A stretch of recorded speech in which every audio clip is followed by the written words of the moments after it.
You want to know one of the best ways to challenge a medical expert at trial, whether it's a medical malpractice trial or an accident trial? Come join me as I share with you this great information. Hi, I'm Gerry Oginski. I'm a New York medical malpractice and personal injury attorney practicing law here in the state of New York. So now let's say it's a medical malpractice trial and the defense brings in a medical expert to testify against us.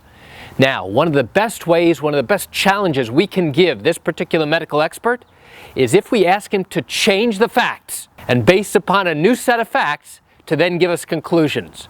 So what do I mean? So now the defense attorney has gotten his expert to testify that his doctor did absolutely nothing wrong, that everything was done properly, and that even if something was done wrong, it didn't result in the injuries that we are claiming. But now, I get up to cross-examine this particular medical expert. I want you to assume that the following facts are true. And now I'm going to recite a number of facts that we believe are more likely true than not true. And I say, doctor, assuming that those facts are true, would you agree that not doing A, B, and C would in fact be a violation from the basic standards of medical care?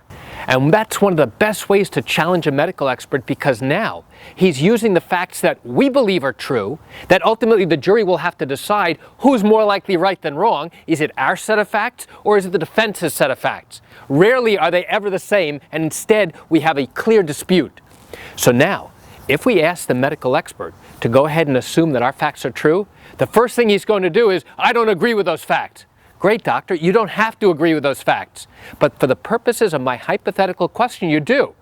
So, if you assume that these following facts are true, would you agree that not doing this particular treatment would in fact be a departure or a violation from the basic standards of medical care? And in most instances, if the expert is credible, he's going to turn to the jury and admit and acknowledge that if those things were not done with those set of facts, that it would be a violation from the standard of care.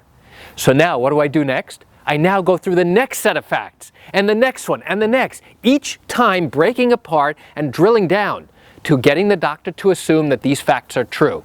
And ultimately, it'll be for the jury to decide whether or not the facts that we believe to be true are in fact more likely right than wrong. And now, if the jury recognizes that we are correct, what have we done? On closing arguments, I will now turn to the jury and say, listen, even the defense's own doctor, their medical expert, confirms that if they didn't do the following things, it's a clear violation from the standard of care. So why do I share this quick information with you? I share it with you just to give you an insight and an understanding into what goes on in these types of cases involving accident cases and involving medical malpractice cases and even wrongful death cases here in New York. You know, I realize you're watching this video, and I acknowledge you're watching it because you have questions or concerns about your own particular problem. Well, if you have questions and your matter happened here in New York and you need answers first, what I invite you to do is pick up the phone and call me.